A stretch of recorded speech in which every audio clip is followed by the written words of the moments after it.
अस्सलाम वालेकुम दोस्तों, मैं Asma Shah Bukhari law fix journey के साथ। स्टैम्प पेपर क्या है? स्टैम्प पेपर हुकूमत का रेवेन्यू जनरेट करने का एक तरीका है, यानी कि अगर आपको अपनी कोई कानूनी कार्रवाई करनी हो तो आप किसी आम या सादा सफ़े पर वो कार्रवाई नहीं कर सकते हैं, बल्कि आपको गवर्नमेंट के इशू किए हुए स्टैम्प पेपर्स को इस्तेमाल करना होगा और अपनी कानूनी कार्रवाई करनी होगी। स्टैम्प पेपर का ओरिजिन स्पेनिश है, यानी कि स्पेन दुनिया का वो पहला मुल्क है जहाँ पर स्टैम्प पेपर का इस्तेमाल शुरू हुआ और फिर ये सिलसिला चलते चलते पहले नीदरलैंड पहुंचा, वहाँ से ब्रिटेन और फिर अमेरिका से होते हुए अब तमाम दुनिया में स्टैम्प पेपर्स को इस्तेमाल किया जाता है गवर्नमेंट की रेवेन्यू जनरेट करने के लिए। स्टैम्प पेपर की दो इकसाम होती हैं, एक है जुडिशियल स्टैम्प पेपर और एक है नॉन जुडिशियल स्टैम्प पेपर।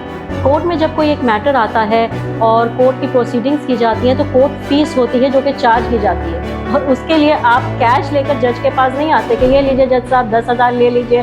10,000 जज साहब कहें नहीं जी हम तो 12,000 लेंगे, और आप कहते हैं ना भैया ना आपकी ना हमारी बीच की रख लेते हैं, 8,000 कर लेते हैं। ऐसा नहीं होता। ये स्टैम्प पेपर्स जो कि कोर्ट के इस्तेमाल में, कोर्ट के मैटर्स में इस्तेमाल होते हैं, ये जुडिशियल स्टैम्प पेपर कहलाते हैं। और non judicial stamp paper court से बाहर जब आप अपने कोई मामला तय कर रहे होते हैं कानूनी, तो स्टैम्प पेपर्स की ज़रूरत पड़ती है।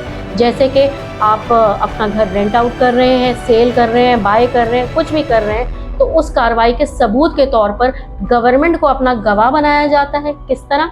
स्टैम्प पेपर के थ्रू। स्टैम्प पेपर को रजिस्टर करने का हर डिपार्टमेंट का अपना रजिस्ट्रार ऑफिस होता है, जो आप मालूम कर वहाँ जाते हैं कि वो आपका जो मैटर है उससे रिगार्डिंग रजिस्ट्रार ऑफिस कहाँ है। आप वहाँ जाते हैं और अपना स्टैम्प पेपर रजिस्टर करवाते हैं।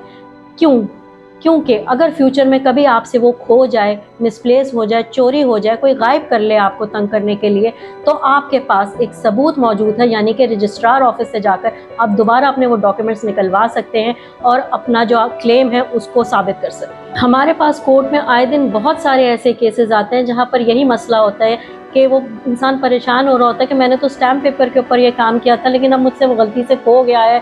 तो इस मौके के ऊपर अगर आपने अपना डॉक्यूमेंट रजिस्टर करवाया हो तो आपके लिए एक बहुत मुफीद अमल होता है ये, क्योंकि रजिस्ट्रार ऑफिस से आप कभी भी जाकर अपने उस स्टैम्प की रजिस्ट्री दोबारा निकलवा सकते हैं। बहुत सारे केसेस में ऐसा होता है कि जब लोग हैं वो वकील के पास नहीं आते हैं और अपने ही तहत स्टैम्प पेपर ख़रीद लेते हैं, तो कुछ लोगों के साथ फ्रॉड भी हो जाता है, क्योंकि कई लोग जाली स्टैम्प पेपर्स भी फ़रोख्त कर रहे होते हैं।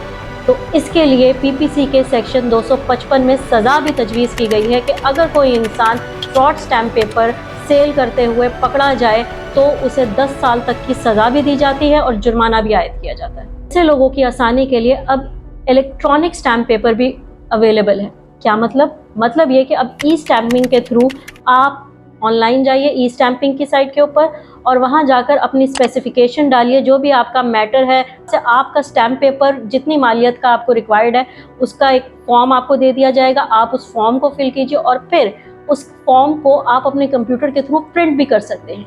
ये स्टैम्प पेपर नहीं, वो जो आपने पेपर प्रिंट किया है उसे आप एक बैंक में लेकर जाएंगे 15 दिन के अंदर। 15 दिन एक मुद्दत है, एक लिमिटेशन है कि 15 दिन के अंदर आप बैंक जाइए और वो अपना फॉर्म जो आपने प्रिंट किया है वो बैंक में दिखाइए और फिर बैंक से स्टैम्प पेपर ले लीजिए, जो कि कभी भी फ्रॉड नहीं हो सकता। अगर आप इसी तरह कानून की मज़ीद मालूमात हासिल करना चाहते हैं तो हमारे पेज को लाइक कीजिए, सब्सक्राइब कीजिए और कमेंट कीजिए।